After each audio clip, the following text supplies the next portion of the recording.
నమ్మకమైన ప్రభువైన యేసుక్రీస్తు పేరిట మరి శుభమని పలుకుతూ నేను బంగారు పరిగ కొన్ని ధ్యానాల్ని మీతో పంచుకుంటానండి.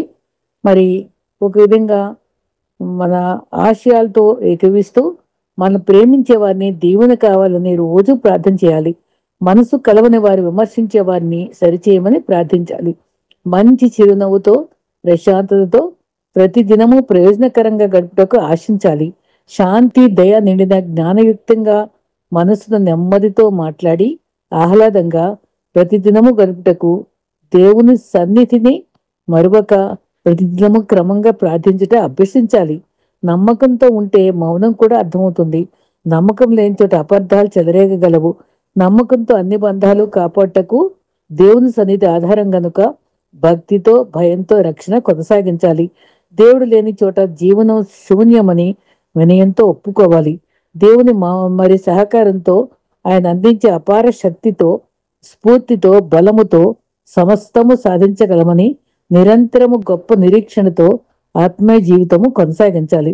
నిజ జీవితంలో మనం ఎదుర్కొన్న కష్టాలు శత్రువులు కాదు, అవి మన బలాన్ని మనసులను తెలుగు చేసే నిజమైన మిత్రుల్లాగా భావించాలి. మాటకు ప్రతి మాట సమాధానం కాక మౌనం వహించుట ఉత్తమం. ప్రేమ అనేది ఒక క్షణంలో ఆగిపోయి శాశ్వత కాలంగా నిలిచిపోగలదు.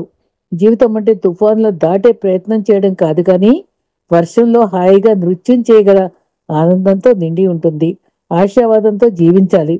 శక్తివంతమైన ఆశయాలు గల ఉత్తములు ఇతరులకు మరి సహాయపడటకు సమయం తీసుకుంటారు. వారికి వ్యక్తిగతంగా ఎన్నో సమస్యలు కష్టాలు ఉన్నా సరే ఉపేక్షించి ఇతరుల బాధలు పంచుకోవడానికి ఆసక్తి కనపరుస్తారు. కొన్ని చింతలు ఒత్తిడులు మన జీవితంలో ఎదుర్కొంటాం గనక అవి పక్షుల వంటివి. ఆ ఎగురినప్పుడు తల్లో నిలిచి గూడు కట్టుకొని నిలిచి ఉండక దూరంగా ఉంచాలి. దరికి రాకుండా జాగ్రత్త పడాలి. క్రీస్తు వాగ్దానం గుర్తించుకొని పక్షులను పోషించే దేవుడు సంరక్షిస్తాడని నమ్మాలి. మరి బోధించే పద్ధతులు చాలా విభిన్నంగా ఉంటాయని తెలిసి విలువైన బోధలు గుర్తించి ఆశ్రయించుట్లో కూడా వివేకం పాటించుట విశ్వాసి కర్తవ్యం అని ఆలోచించాలి. అయితే ఈ దినాన్న ప్రార్థన ధ్యేయంగా చెప్పుకుంటూ మరి మిస్పా అనుభవం కూడా చివరిలో నేను చెప్పడానికి ఆశిస్తున్నానండి. జవాబు వచ్చే ప్రార్థనలు ఏంటి? ఆత్మీయ రీతిలో కూడా ఫార్ములాలు ఉంటాయి. లెక్కల్లో ఫార్ములా ఉన్నట్టే కూడా ప్రార్థనలో కూడా ఒక ఫార్ములా ఉంది. అదే ACTS యాక్స్. యాక్స్ అనేది అపుస్తల కార్యాల గురించి కూడా చెప్తాం కదా, అది అక్కడే ఆధ్యాత్మిక శక్తి ఆరంభమైంది. అడోరేషన్, ఫర్ అడోరేషన్ అంటే ఆరాధన. అది స్తుతి ఆరాధన గణపరిచేదే. మరి ఎందుకంటే అది దేవుడు ఏమై ఉన్నాడో మనం గ్రహించుకుని ఆయన పొగడటం, ఆయన ఆరాధించటం అంటారు. సాధారణంగా మరి గౌరవంగా మాట్లాడతాము, గౌరవంగా మాట్లాడగలమో లేమో అని భయపడుతూ కాదు, ధైర్యంగా కృపాస్నానానికి రావాలి. సమయోచిత సహాయం ఆయన సన్నిధిలో లభిస్తుంది. పరీక్ష సమయంలో 2 గంటలకి రాయాలంటే పరీక్షకి ప్రశ్నలు ఏమి జవాబులు గుర్తురావు, బయటకు వచ్చా గుర్తొస్తాయి. ఒక్కోసారి ఆయన సన్నిధిలో మనకు నిజమైన సంతృప్తి ఉంటుందని మనం గ్రహించుకుని సాగిపోవాలి. ప్రార్థనా స్తుతి ఆరంభించి దేవుడు ఏమై ఉన్నాడో మరి అంటే ఒక విధంగా మనం అందరూ ఆలోచించుకుందాం అనుకోండి. కొందరు ఒక్కొక్కరు ఒక జవాబు ఇస్తారు. ఆశ్చర్యకరుడు, ఆలోచనకర్త, నిత్యుడగు తండ్రి, సమాధానకర్త, ప్రేమ స్వరూపి, ఉన్నవాడు అనువాడు, సర్వాధికారి, నజరేయువాడు, వెలుగైన వాడు, పరిశుద్ధుడు, నిత్యము స్తుతికి పాత్రుడు. మరి ఈ విధంగా స్తుతితో ప్రారంభించుకోవాలి. ముందుగా దేవుని పైన మన దృష్టి పూర్తిగా నిలపాలి. మన అవసరాలు చెప్పుకోవడం కాదు, ప్రార్థనకు మోకరిస్తే ఏవో గుర్తుకొచ్చి డిస్టర్బ్ అవడం కాదు, నామకార్థంగా ప్రార్థించే అనుభవాలు కాదు, హృదయంతో ప్రార్థించాలి. మరి అడరేషన్ ఆరాధనతో మొదలైన తర్వాత సి అనగా కన్ఫెషన్. అంటే మనం చేసే రోజు కూడా కొన్నిసార్లు ఏదో రకంగా తప్పిపోతా ఉండి, నిన్న మంచిగా ఉండొచ్చు, ఈరోజు శరీరానికి సరిగ్గా ఉండలేకపోవచ్చు కదా. ఆ తప్పిదాలన్నీ జ్ఞాపకం తెచ్చుకొని ఒప్పుకొని వాటికి అడ్డుగా ఉండే అన్ని కూడా మనం సరి చేసుకోవడానికి ప్రయత్నించాలి. మన పొరపాట్లను ఒప్పుకోవాలి. దావీదు హృదయానుసారుడిగా ఉన్నాడంటే తన దుఃఖంతో పశ్చాత్తాపంతో కన్నీటితో ఒప్పుకున్నాడు. దేవుడు పాపం పట్ల ఖచ్చితంగా ఉంటాడు, పాపం ఒప్పుకోవాలని కోరుకుంటాడు. దావీదు ఉరియా భార్యను ఆశించి హంతకుడయ్యాడు, వ్యభిచారయ్యాడు, అబద్ధికుడయ్యాడు.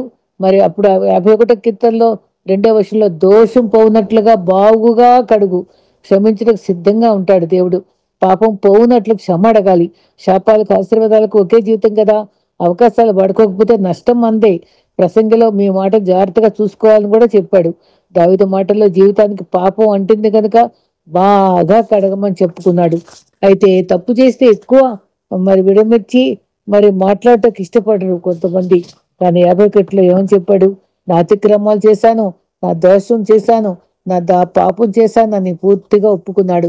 హిమము కంటే తెల్లగా కడుగు, బాగుగా కడుగు, శుద్ధ హృదయం దయచేయి, స్థిరమైన మనసు నూతనంగా పుట్టించు. మరి శుద్ధ హృదయము, స్థిరమైన మనసు మనకి ఎప్పుడు కావాలండి. మన పరమవైద్యుడైన దేవుడు అలా అది చేయగలడు. మరి T is for Thanksgiving. కృతజ్ఞతతో మనం దేవుని దగ్గర రావాలి. దేవుడు మనకి ఏం చేశాడో చెప్పుకోవాలి. ఆ తర్వాత చివరిగా ఎస్, సప్లికేషన్స్ అంటే విజ్ఞాపన. మరి 1 తిమోతి 2:1 మన సామాన్యులమైనప్పటికీ మనం మనందరం కూడా సుభిక్షంగా బ్రతకాలి అంటే యాచనలు, ప్రార్థనలు, విజ్ఞాపనలు ఇవన్నీ చేయాలి. విజ్ఞాపన చాలా విలువైంది. వాటికై మనం తప్పకుండా ప్రార్థించబద్దులమై ఉన్నాం. అయితే ప్రార్థనలో మరి మన ఆయుధాలు ఏమున్నాయి? ప్రార్థన వలన ఆ ప్రార్థన విజ్ఞాపన చేస్తూ, పరిశుద్ధత విషయంలో విజ్ఞాపన చేస్తూ మెడుకుగా ఉండమని చెప్పాడు పౌలు. మరి వాక్ శక్తి కావాలని పూర్తి పట్టుదల కావాలి. ప్రతి విధమైన ప్రార్థన విజ్ఞాపనలు. ప్రకటన 1:16, 19:21 ఆయన దేవుని యొక్క నోటి నుండి 2 అంచుల ఖడ్గం, వాడిగల ఖడ్గం, అదే వాక్యం, 2 అంచుల పొందైంది వాక్యం. అది చైతాన్ని జయించాలి. అవి దేవుని బిడ్డలు పరిశుద్ధాత్మ ప్రార్థనతో బహు బలము కలదు కనుక సాగిపోవాలి. ఆధ్యాత్మిక వనరులకై దేవుని అడగాలి. ప్రార్థనలో మరి విపులంగా మనం చెప్పుకోవాలి. మరి నిజంగానే విజ్ఞాపనలో ప్రత్యేక విషయాలు మనం మనం చేసుకుని మనం చెప్పుకుంటాం. వ్యక్తిగత ప్రార్థన చాలా అవసరమైంది. అది దానికి సువార్త ఒక మర్మం వెలువరైంది. ఏంటంటే క్రీస్తు చనిపోయాడు, లేచాడు. ఇదే సువార్త పౌలు చెప్పాడు. మనందరం కూడా ప్రకటించాలి. ఏ రోజుకి ఆ రోజు కొత్తగా తాజాగా మరి భోజనం రుచిగా ఉంటుంది కదా. నిన్న నేడు కన్నా ఈ రోజు మరీ మధురం. ప్రార్థన మత సంబంధమైనదిగా మన పరిమితం చేయకూడదు. అటువంటి క్రైస్తవులు అటువంటి భావంతో ఉండకూడదు. యేసు అనే సజీవ వ్యక్తి కావాలి. మనం క్రీస్తుతో ఏకమవ్వాలి. ఆయనలో మనలో ఆయన ఉండాలి. కొలసి 4:3 పాలు ప్రాక్టికల్ గా చెప్పాడు. ప్రార్థనలు నిలకడగా ఉండండి. ప్రార్థన వాస్తవమైన అనుభూతి. గుడ్ మార్నింగ్ జీసస్ అని ఆయన పొద్దున్నే ఆహ్వానించుకోవాలి. మొదటిగా అర్థంలో మన ముఖం చూస్తానికి బదులు మన హృదయం కనిపించాలి. మన హృదయంలో ఉండే బలహీనతలన్నీ సరి చేసుకుని బ్రతిమలాడుకోవాలి. రోమా 1 బ్రతిమలాడాలి అంటున్నాడు ప్రార్థనలో. 1:10 బ్రతిమలాట నేర్చుకోవాలి. మన అవసరాలకి అధికారులు కానీ మరి సొంత వాళ్ళని కానీ బ్రతిమలాడుకుంటాం కదా. దేవుని దగ్గర కూడా మనం బ్రతిమలాడుకోవాలి. మాట్లాడి సమాధానపరుచుకోవాలి. మన ఎక్స్పీరియన్స్ చేయాలి, ఎక్స్ప్రెస్ చేయాలి. మన అనుభవాలన్నీ బయలుపరుచుకు చెప్పుకోవాలి. ఆయన జీవాహారం కనుక ఆయన తినాలి. దావీదు ప్రార్థనలో ఎన్నో ఉద్రేకాలు ఉన్నాయి. నాకు దేవుడు 119 కీర్తనలో ఆ భావాలన్నీ ప్రార్థన ద్వారా వ్యక్తం చేశాడు. అది మనం నోటికి అందుకోవాలి. ఆయన చేసే విధానం అంతా నోటికి రావాలి. నిజ క్రైస్తవంలో మంచి లక్షణాలు ఏంటంటే ప్రేమ. ఆ ప్రేమ ఇంగ్లీష్లో లవ్ అంటాం. ఏసు తప్ప మరి ఎవ్వరూ ఆ ప్రేమను అర్థం చేసుకోలేరు. ఆయనకే ఆ శక్తి ఉంది. ఆ ప్రేమ మరి క్రీస్తుయే చెప్పగలడు. సిలువ చెంత చేరినప్పుడే, ఆయన వైపు చూసినప్పుడే ఆయన ప్రేమను మనం గ్రహించగలం. అది ఎవ్వరు కొలవలేని ప్రేమ. క్రీస్తు కూడా లేపబడిన వారమైతే అని చెప్పాడు. చీకట్లో నుంచి వెలుగులోనికి రావాలి మనం. ఆ ప్రార్థన ఆయుధాలు ఒకటి ఉన్నాయి. అవి మన ఎటువంటి అంటే మన శరీరంలో రక్త కణాలు ఎరుపు తెలుపుకి ఎప్పుడు పోరాటమైనటండి. తెల్ల ఎక్కువ అయిపోతే మనం జబ్బు పడుతున్నాం. ఎర్ర ఎక్కువగా ఉండాలి. అది అన్ని మనం ఏ రకంగా ఉండాలి దేవుడు తెలుసు. గిజ్జోను మరి కుండలు తివిటిలు వాడి యుద్ధోపకరణాలు ధరించాడు. సంసోను గాడిద ఎముకతో జయించాడు. దావీదు విడసల రాయితో మరి గొలియాతును జయించుకున్నాడు.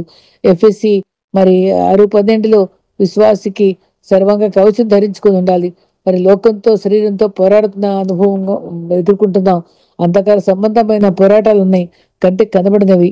అందుకని కీర్తనాకారుడు 144:1 నా చేతులకు యుద్ధము నేర్పాలి, వేళ్లకు పోరాటం నేర్పమన్నారు. పోరాటం అది. ప్రార్థన అంటే సామాన్యం కాదు, పోరాటమే. యాకోబు పెనుగులాడి ప్రార్థించాడు. నేను వరలను దేవా, నువ్వు నన్ను దీవించే వరకు పెనుగులాడాడు.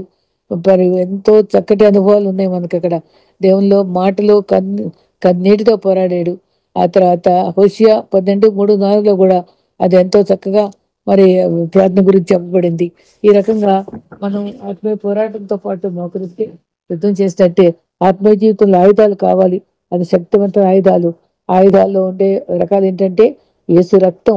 అది యేసు రక్తం 59 యెషయా 1:2లో రక్షింపబడుకున్నట్లు మరి మరి మన పాపాలు అడ్డుగా ఉన్నాయని చెప్తున్నారు. అయితే ఆ పాపము సైతానికి అధికారం వచ్చేస్తుంది. మన బలహీనతలు అయితే అది మనం దర్జాగా అది నెత్తి మీద కూర్చొని మనల్ని నడిపిస్తుంది. అది గమనించుకోవాలి. ఓడిపోతాం. దాన్ని గ్రహించుకొని సైతాన్ జయించే వారం కావాలి. 1 యోహాను 1:7-9లో నేను పాపిని ఒప్పుకుంటే యేసు పవిత్ర రక్తంతో మనం రక్షించబడతాం. మన సాక్షి శుద్ధి చేస్తుంది. మాట క్రియ ఆలోచనలతో దేవుని తప్పిపోతే మనం క్రీస్తు ద్వారా రక్షణ పొందాలి. నిర్గమాకాండం 12:12లో ఇశ్రాయేల్ గొర్రెపిల్లతో రక్షించబడిన రక్తంతోనే కదా సంహారత దాటిపోయింది. మొదటగా యేసు రక్తము దేవుని సమీపంగా సైతానికి దూరంగా ఉంచుతుందని గమనించుకోవాలి. అయితే మరి దేవుని వాక్యం రెండవ ఆయుధం ఏంటంటే దేవుని వాక్యం. ఎఫెసీ 6:17 దేవుని వాక్యం ఆత్మ ఖడ్గం. సైతాన్తో పోరాడడానికి డాలు కావాలి, ఆయుధాలు కావాలి. వాక్యం అనే ఆత్మ ఖడ్గం కావాలి. త్రోసివేయబడిన రాయి మూలరాయి అవుతుంది. దేవుని రక్తం ద్వారా స్వస్థత పొందుతాం. వాక్యం తెలుసుకుని పోరాడాలి. శక్తి గల వాక్యంతో మరి ప్రార్థించగలం. యేసు నామం ఒకటి, రెండవదిగా ఆయన వాక్యం. యోహాను 14:14లో ఆయన నామంలో ఏదైనా చేస్తాడు. ఆ శక్తితో ఆయన నామం ద్వారా అన్ని సాధ్యమే.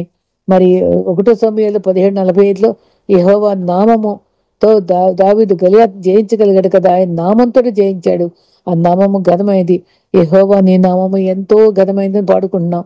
అపొస్తలుల 3లో పేతురు యోహానులు కూడా ఆత్మ నింపబడిన వారి కుంటి వాడి దగ్గరికి వచ్చినప్పుడు శృంగారమ దేవాలయంలో తేరు చూసినప్పుడు వెండి బంగారాలు మా దగ్గర లేవు, యేసు నామంలో లేచి నిలబడినారు. యేసు నామంలో అతనికి ఒక మంచి జీవితం దొరికింది. కుంటివాడికి మంచి జీవితం జరిగి దేవుల్లో ఉండగలిగాడు. అయితే అన్ని నామముల కన్నా పరిణామము. చక్కటి పాట అండి. అన్ని నామముల కన్నా పరిణామము యేసుని నామము, జయం జయం రక్తం జయం. ఎంత చక్కటి పాట అండి. అది ఊతపదంగా మన నోటితో వాడుకోవాలి. భక్తి గల స్త్రీ ఒకసారి ప్రార్థించమని చెప్తే ఒక ఇంటికి వెళ్ళిందట. అక్కడ దెయ్యం పట్టిన అమ్మాయి ఉందట. అయితే తన నోటితో ఏం మాట్లాడలేదట. తీసుకెళ్ళిన ఆవిడ అక్కడే ఉందట. అప్పుడు నోట్లోనే ఈ పాట పాడుకుంటుందట. అన్ని నామముల కన్నా నామం వేస్తున్నాము. అంతేకాదు బయటకు శబ్దమే రాలేదు. అయితే ఆ దెయ్యము పట్టిన అమ్మాయి దానిలో ఉండే దెయ్యం బయటకు వచ్చి స్వరంతో నీవు వేస్తున్నామం అనే మాట ఎత్తద్దు తన దగ్గర అని గట్టి గట్టి కేకలేసిందట. అప్పుడు ఆశ్చర్యపడిందట. ఆ పక్కన వచ్చిన ఆవిడ ఏమన్నా అన్నావా, ఏమని చెప్పావా అంటే లేదు, అసలు ఏమట్లేదు, లోపల నేను యేసునామం గురించి జాదించేది అంతే అందట. నిజంగా ఆ నామానికి ఎంతగా అంత ఉందా, ఎంత పేరుందా, సైతానికి అంత జడిసేటువంటి పరిస్థితి, అంత గుర్తుంచుకునే పరిస్థితి అని ఆశ్చర్యపడిపోయిందట. నిజంగానండి, దేవుని యొక్క కృపలో మరి అదైతే జయించడానికి మన రక్తం మనకు చాలా అవసరం. మరి తర్వాత ఆయుధము, మరి ఎన్ని రకాల ఆయుధాలు, ఆయన నామం, పరిశుద్ధాత్మ మరొక ఆయుధము. అమ్మాయికి ఎలా ప్రార్థించాలో తెలియదు. పరిశుద్ధాత్మ తానే ఉచ్చరింపు సఖ్యం మూలుగులతో తానేమో సహాయపడి మరి ప్రార్థించుకోవాలి, కోరి ప్రార్థించాలి మనము. మరి ఆయన శక్తి చే జకరియా 4:7లో శక్తి చే కాదు, బలము చే కాదు, నా ఆత్మతో జరుగుతుందని చెప్పారు. న్యాయాధిపతులు 14:6లో సంసోను ఆత్మతో నింపబడినప్పుడు సింహాన్ని కూడా మేకపిల్లగా తీర్చిపెట్టాడు. ప్రార్థన శక్తి గల ఆయుధం. పరిశుద్ధాత్మ అనేక మర్మాలు బోధిస్తుంది. ఆమె అపవాదిపై జయమునిచ్చేటువంటి ప్రార్థన చేయాలి. ప్రార్థన ఒక పోరాటము. ఆయుధాలను ఎలా వాడుకోవాలో ప్రార్థించాలి. మరి వాక్యం అయితే మరి వాక్య ఖడ్గంతో ఏ ప్రార్థనలోనూ వేసి నామం వాడాలి. పరిశుద్ధాత్మ విజేతలం కాగలము. సాధారణంగా ఆరోగ్యంగా కావాలంటే వైద్య దగ్గరికి వెళ్తాం, జ్ఞానం కావాలంటే గురువు దగ్గరికి వెళ్తాం, న్యాయం కావాలంటే న్యాయస్థానానికి వెళ్తాం. కానీ best out of the waste అని దేవుని దగ్గరికి ఎటువంటి పరిస్థితిలో వచ్చినా ఆయన దగ్గర మనం మార్చేయగలము. మనల్ని విలువైన వ్యక్తిగా మనల్ని దేవుడు చేయగలడు. మరి అన్ని నామముల కన్నా పోయినా మనం సదా చేసుకుంటున్న అనుభవాలు మనకు కావాలి. ఒక చిన్న వ్యక్తి యొక్క జీవితాన్ని, ప్రార్థనాత్మక స్థలాన్ని ప్రార్థనాత్మతో నింపబడినటువంటి అద్భుతం చేయగలిగిన ఒక వ్యక్తిని జ్ఞాపకం చేసుకుందాం. అతడే పరాక్రమం గల బలార్జుడు యెఫ్తా. ఆ న్యాయాధిపతుల 11లో ఉంది. అది వేషకుమారుడు. గిలాతు ద్వారా వేశ్యకు పుట్టినవాడు, అవమానాల మధ్య పుట్టాడు. గిలాతు ద్వారా పుట్టిన బిడ్డలంతా, అసలు బిడ్డలంతా మా స్వాజీలో నీవు వేసి పుట్టినోడివి, మాతో పాలు లేదు బొమ్మని అవమానపరిచారు, తరిమి కొట్టారు. మరి ఫ్యామిలీ సిచ్యుయేషన్స్ తెలియనందువల్ల మౌనం వహించాడు, తోపుకు పారిపోయాడు. మరి అతనితో ఒకరున్నారు, పనికిరాని వారంతా ఆయనకి చేరారు. అల్లరి జనం వచ్చి స్నేహం చేశారు. ఆ రోజుల్లో ఇశ్రాయేలుపై శత్రువైన అమోరీయులు వచ్చి దాడి చేసేస్తారు. అప్పుడు యెఫ్తా యొక్క పరాక్రమం ఆయన్ని జ్ఞాపకం వచ్చి ఆ మారుటి బ్రదర్స్ అందరూ వచ్చి మరి ఎంతో బతులాడతారు. నీవే పరాక్రమవంతుడు, యుద్ధం వచ్చేసింది, నీవే కాపాడాలి అని చెప్పి వచ్చి మరి ఎంతో బతులాడుకొని చెప్తూ మా నాయకుడిగా ఉండని చెప్తే ఆ దీని పరిస్థితిని గురి చేసిన వారే నాయకుడిగా చేయమని చేశారు. యెఫ్తా నాయకుడిగా ఉండదలిచాడు, ప్రణాళికలు చేయలేదు. ఇలా చేయాలి, అలా చేయాలి, ఇదేంటి ఆటకుందా, నన్ను ముందు తరిమేసి ఇప్పుడు కావాలంటారా అనలేదు. మౌనం వహించాడు. న్యాయాధిపతుల 11:11లో అతను వెళ్ళిన ప్రదేశము ఎంత విలువైన ప్రదేశమో, ఎంతగా మనం గుర్తుంచుకోవాల్సిందంటే అది మిస్పాకు బయలుదేరాడు. అక్కడ ప్రత్యేక స్థలం చేరాడు. అది చేరిన తర్వాత అక్కడ అక్కడ ఏం చేశాడంటే మరి ఈ మిస్పా అనే మాట యెఫ్తా జీవితంలో మిస్పాకి వెళ్ళి దేవుని దగ్గర మొరపెట్టడమే కాక గతంలో ఉండేటువంటి అనుభవం కూడా మనం జ్ఞాపకం చేసుకుందాం. అది కాడ 31:41-32లో లాబాను యాకోబు మా మధ్య 20 సంవత్సరాలు కొలువు చేశాడు. భార్యల కోసం 7+7 14, మంద దగ్గర కాపలాకి 6, మొత్తం 20 ఏళ్ళు ఎంత గుడి చాకరీ చేసినట్టుగా చేశారండి. లాబాను ఎప్పుడు సంతోషపెట్టలేదు, చాలా పంతంగా అసూయగా ఉండేవాడు. అయితే లాబాను ఎదుగుదల చూడలేకపోయాడు. 3 రోజులు యాకోబు విసిగిపోయి పరివారంతో తను ఆ ప్రాంతం వెళ్ళిపోదామంటే అప్పుడు లాబాను ఊరుకోకుండా హాని చేద్దామని వెంటబడతాడు. అప్పుడు దేవుడు, నిజంగా దేవుని బిడ్డలకు హాని కలిగితే దేవుడు ఊరుకుంటాడండి. వెంటనే లాబానుతో దేవుడు మాట్లాడాడు, నా బిడ్డకి ఏం చేయరాదు, ఏమాత్రం నువ్వు బాధించకూడదు అని చెప్పి హెచ్చరిస్తేటప్పటికీ వెంటనే అబ్రహాం సంతతిలో యాకోబుని పిలిచి, నేను తొందరపడి నేను బాధ పెట్టను, నేను ఏమాత్రము నిన్ను గౌరవిస్తాను నేను అని మళ్ళీ అక్కడ వాళ్ళు, నీవు నా వైపు రావద్దు, నేను నీ వైపు రాను అని అక్కడ ఒక నిబంధనగా ఒక స్తంభాన్ని ఆ గిలాతు దగ్గర పాతి పెట్టి పర్వతం దగ్గర అక్కడ నిబంధన స్థలం అంటారు. అది సిలువ శక్తి గుర్తు. క్రీస్తు వైపు తిరిగాక లోకం మళ్ళీ లోనకు రానియద్దు అనే భావంతో అక్కడ ఇటు వాళ్ళు అటుగానే అటువాళ్ళు ఇటుగానే రాకుండా నిబంధన చేసుకుందామని లాబానుతో మరి యాకోబు నిబంధన చేసుకునే స్థలమే మిస్పా అంటారండి. మరి హన్నా అయితే షిలోమ్కి వెళ్ళింది, అది తనకి మిస్పా అయింది. అదే రకంగా యేసు రోజు గెత్సేమనీలో ప్రార్థన చేసేవాడు, అదొక మిస్పా స్థలం. హిజ్కియా గోడ వైపు తిరిగి చూశాడు, అది దానియేలు కిటికీ తిరిగి చూశాడు, తనకు మిస్పా అయింది. నీకు నాకు ఏది ఆదరణకరంగా ధైర్యం తెప్పేటువంటి స్థలం ఉంటుంది, ప్రార్థనకి జవాబు ఇచ్చేటువంటి ఆ స్థలం ఉంటుంది అనేది మనం గుర్తుపెట్టుకోవాలి. అయితే తను మరి అసలు యాక్చువల్గా యెఫ్తా ఆ జీవితం చాలా ఆశ్చర్యకరమైన జీవితం. మరి ఆ ఈ జీవితంలో మరి మిస్పా అంటే విడుదల పొందుట అనే అర్థం కూడా తెరువబడుట అనే కూడా అర్థం ఉంది. తెరవబడుట, విడుదల చేయబడుట. తన జీవితమే అనేకులకు విడుదల చేసేదిగా దేవుడు చేశాడు. మరి నీకు దీవెనలు మిస్పా స్థలం, మనకి దీవెనలు అందుకునే స్థలం, ప్రత్యేకించబడిన స్థలం ఏమన్నా ఉందా? ఒక ప్రభు నమ్ముకున్న ఒక బిడ్డ చెప్పిన అనుభవంలో, మా అమ్మ ప్రార్థనా స్థలము బాత్రూమ్, రెస్ట్ రూమ్ అంట. ఇంకా ఎందుకంటే వాళ్ళ నాన్న కొడతాడు తిడతాడని అక్కడ తను ఎంతగానో ఏడ్చి ప్రార్థన చేసేదట. చాలా క్రమేణా ఆ కుటుంబం అంతా రక్షించబడటం, ఆమె చక్కగా ఆవిడ ప్రభుని సేవించడం చూసింది. తను నిజంగా అందరూ నమ్మిపోయారు. ఈ యొక్క కలుసుకుని దేవునికి వివరించుకున్నాడు, గుండెల నిండా బాధను వివరించుకున్నాడు. ఎంత అవమానం చేశారు, వాళ్ళేమో పిలిచారు, అయ్యా ఇది పరిస్థితి అని చెప్తే ప్రభు ఎంతో ఆదరించాడు. అదే స్థలంలో బలం పొందుకున్నాడు. అదే మనకి ఆ విస్ప అనేది ఆ బలం కలిగిన స్థలము డబ్బును బట్ట, తలాంతుల బట్ట, అందం బట్ట, కులం బట్ట, బలగం బట్ట మనం అతిశయిస్తాము. కానీ విస్ప అనే స్థలాన్ని ప్రత్యేకించుకుని దేవుని కొరకు నిలబడదాం. ఆయన విడుదల చేసే స్థలం అది. మన బలహీనతలు విడుదలైపోతాయి. మన దేవుని దగ్గర ఆశీర్వాదాలు పొందేటువంటి స్థలం అవుతుంది మనకి. అప్పుడు మరి అనేకులకు విడుదల కారకుడయ్యాడు యెఫ్తా. అతని సమస్యకు దేవుని దగ్గర ఉంచాలి. యెఫ్తా దేవుడు తోడుగా ఉన్నాడు, నిజమైన నాయకుడు అయ్యాడు. అవమానించబడిన వారు గనపరిచారు, కాదందుకున్న వారే కావాలని కోరుకున్నారు. అవమానించిన స్థలంలోనే లేపుతారు. ఆ స్థితిలో లేపుటకు మిస్పా మన జీవితాలు ఉండాలి. మన హృదయాన్ని కురుమరించి ప్రార్థించాలి. ప్రార్థనలో మెళకువగా తెలుసుకోవాలి. రక్తము, వాక్యము, నామము, పరిశుద్ధాత్మ వాడుకోవాలి. మిస్పాన్ని మనం గుర్తుంచుకొని అక్కడ బలం పొందుట దేవుని చిత్తంలో మన కర్తవ్యం అని భావించి ప్రభు దగ్గర మనం ప్రార్థించి పొందుకుని మంచి సాక్షులుగా సిద్ధపడాలని మనసారా కోరుతూ ప్రార్థిస్తున్నానండి. ఆమెన్.